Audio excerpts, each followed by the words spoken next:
Hello everyone, and welcome to my General Hospital official channel. I hope everyone is having a wonderful day. Before we begin, please hit the subscribe button and give this video a thumbs up. Johnny Wactor's assassins may have recently been apprehended. TMZ reports that on August 15, search warrants were served and multiple arrests were made in the investigation. ABC later stated that three 18-year-olds were charged with murder and a fourth as an accessory. The former General Hospital star, who portrayed Brando Corbin from January 2020 to September 2022, was fatally shot in late May. While taking restaurant coworker Anita Joy to her car after a late shift, the actor noticed robbers attempting to steal his vehicle's catalytic converter. Wactor initially thought his truck was being towed, Joy explained. When it became evident that this was not the case, he stepped in front of her, protecting her from harm. As I heard the shot ring into the night, he violently tumbled back into my arms, she recalled. And as I clutched for him, I cried, "Honey, are you okay?" He merely said nope. Shot. We tumbled onto the street, where I pulled my legs under him and tried to keep his body upright while shouting for aid and telling him to stay with me. Just days ago, Wactor's friends and family held a press conference in which they begged with the public to help with the inquiry. According to TMZ, fingerprints collected at the crime scene assisted officials in identifying the alleged gang members involved for Wactor's death. Soaps.com has the most recent General Hospital spoilers from Monday, August 19 to Friday, August 23. Shocks are delivered to several personalities, and Maxie finds herself in the position of asking some unpleasant questions. Meanwhile, Christina and Molly reveal their intentions, throwing Sam for a spin. Continue reading for more information.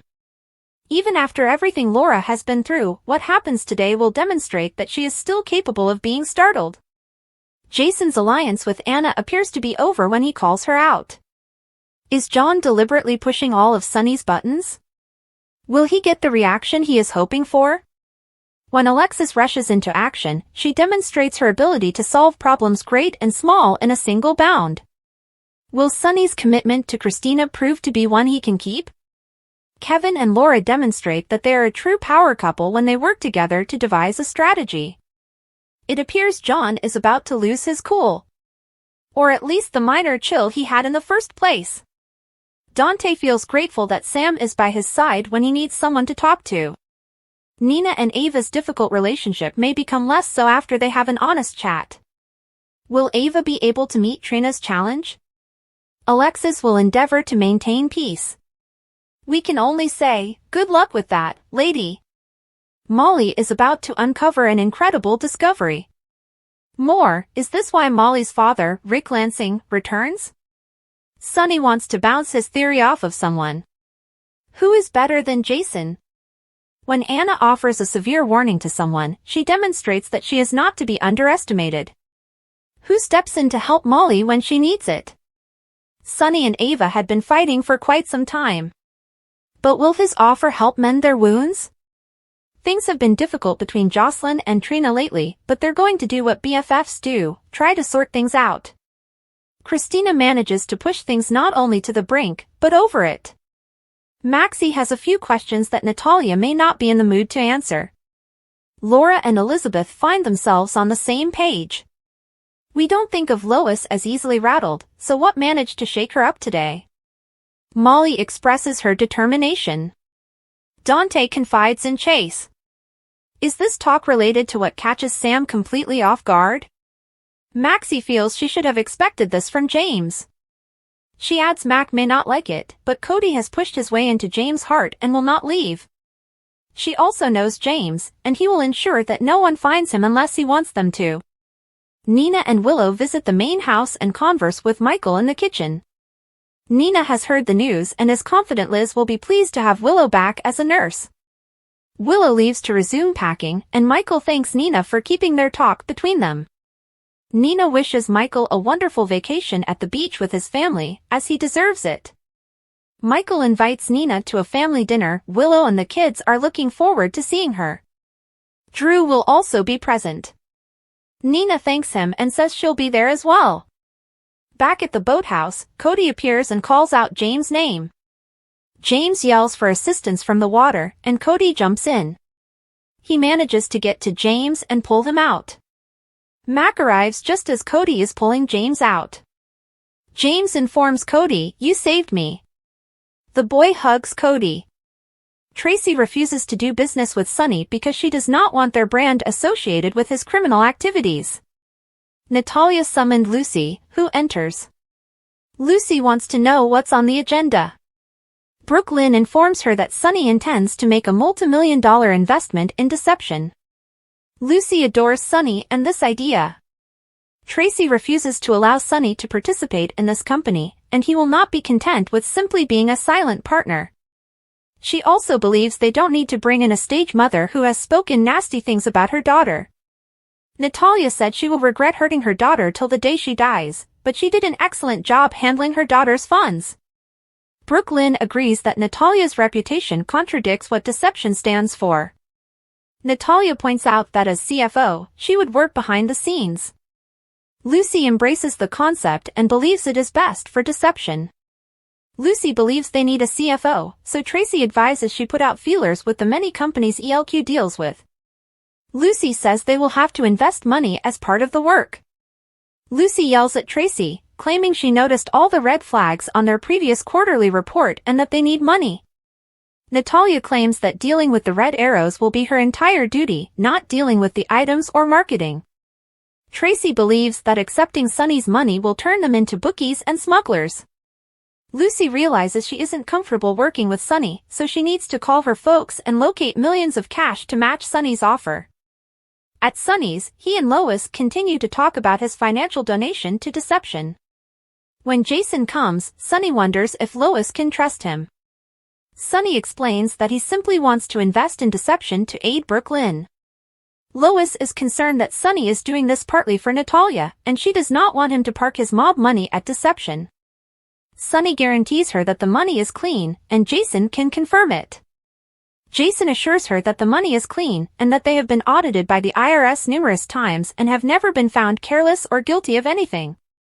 Lois compliments Jason on his honesty and expresses her gratitude. She'll discuss it with Brooklyn and then leave. Sonny, alone, asks Jason what he learned about the pharmacist. Jason tells that Clement has vanished and that people are seeking for him. Sonny believes Clement will bring them to the guy he works for.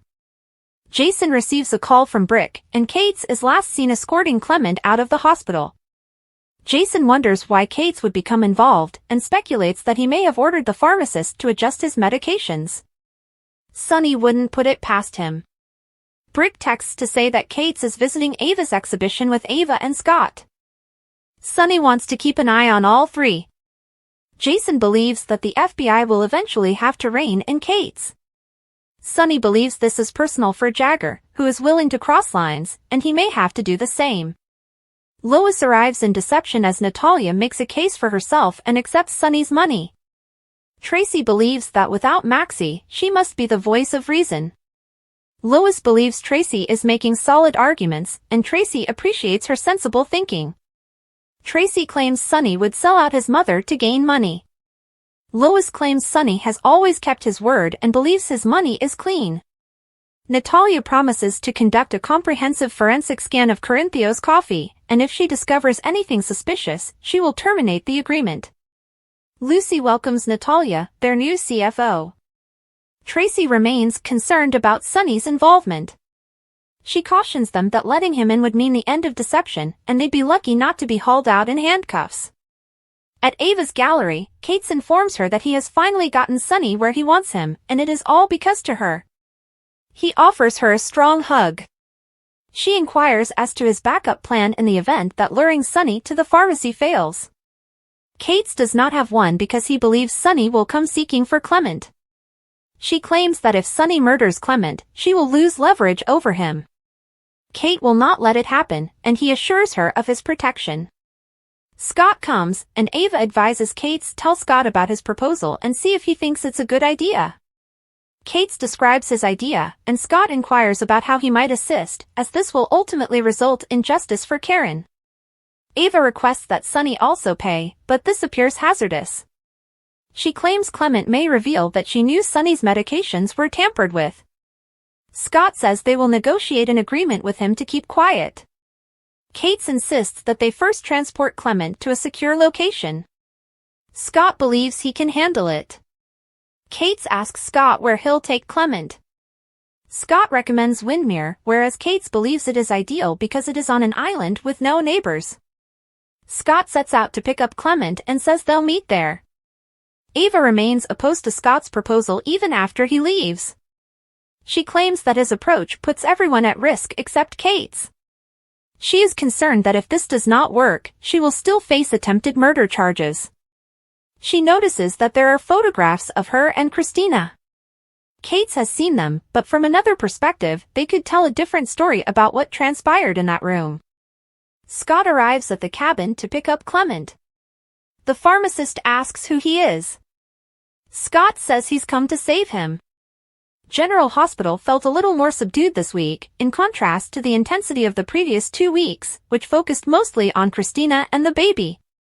However, by Friday's episode, it was a very different story, as the week finished with 3 major cliffhangers. Not only that, but I am wondering how they will bring in the major returnees to the ABC soap. Let's begin this week's column with what I consider to be the best and happiest portion of the week, the conclusion of Mac and Cody's father-slash-son tale. Having James flee only to be rescued by Cody was the ideal way for Mac to understand he was being an ass and let go of his resentment. It also made him realize that Cody was not the same person he was a year ago, or even when he first arrived in town. I can't wait for any pleasant Scorpio Jones-Bell moments to happen. Felicia returns to the boathouse docks and asks Mac if he is pleased. He is and says she was correct. She laughs, she's always correct. They kiss. Anna arrives at Laura's workplace, as per her invitation. Laura informs that they have a meeting with the incoming WSB station chief. Laura is aware she recently arrested him. Anna says that Brennan has been acquitted and is now a fully accredited agent, and they will most likely receive no further explanation from the WSB. Brennan comes, and Laura explains that she set up this meeting because they all share common interests. Laura gets right to the point, believing that Anna and Brennan's shared background and skill sets present a one-of-a-kind opportunity. She wants them to find Valentine Cassadine. Anna claims the FBI is looking for him, which is beyond her reach. Brennan observes that the WSB strives not to meddle with FBI investigations. Laura is concerned since Valentine has a granddaughter. Anna tells Charlotte that Valentine would never endanger her. Laura receives a call, which interrupts their conversation. Something came up, so she excuses herself for a moment. Once alone, Anna accuses Brennan of concealing Valentine. He claims she has no proof and could always confess to Laura that she helped Valentine flee. Laura returns, wondering what she has missed. Brennan says they were discussing jurisdictions. He says he needs to depart. However, he would like to meet Laura and hear some of her stories, as her reputation precedes her. Brennan exits, and Laura notices Brennan's appeal, which disturbs her. She wonders if Brennan knows where Valentine is. Laura is caught off guard when she receives a call. She says she'll get there right immediately. Anna inquires if everything is fine. Laura confirms it's Lulu. Alexis assists Christina in getting dressed before she is released from the hospital. Christina is aware that she is in a bad mood, and rather than being relieved to be leaving, she has recognized that going out the door means her life begins anew, but without her kid. Alexis gives Christina a key to her home to give to Blaze so she can visit. Christina expresses gratitude to her mother, but feels it is unnecessary. Christina explains that Allison went on tour, which she urged her to do because she is not in a good place and cannot be anything to anyone. Alexis considers herself to be someone significant. Dr. Navarro arrives with the findings of Christina's discharge exam. So far, her uterus and ovaries appear to be in good condition, and she expects to recover completely. She sees no reason why she cannot have children in the future. Dr. Navarro departs, and Christina wonders what full recovery entails. Alexis believes it implies her body will heal. Christina inquires, "What about the rest of me?" Alexis admits that it will take time, but her heart will improve too. Curtis and Stella talk in a meeting room. He thanks Stella for guiding them through the legalities for a baby's funeral. Stella wishes to help TJ and Molly in any way she can. Stella has handled the majority of it. The only thing left to do is finish the birth certificate. TJ arrives only to discover that Molly has not yet arrived. He says Molly can catch up, so they should get started. Stella explains that they need a name for the birth certificate, but TJ admits they've never decided on one. TJ and Molly love each other, but it isn't always enough for a relationship to overcome the obstacles they face. The loss of Molly and TJ's baby child could be enough to end their once happy domestic partnership. Of course, this might lead to new romantic partnerships for TJ and Molly. Thanks for watching. If you like this video, so please don't forget to subscribe my channel and don't miss any update.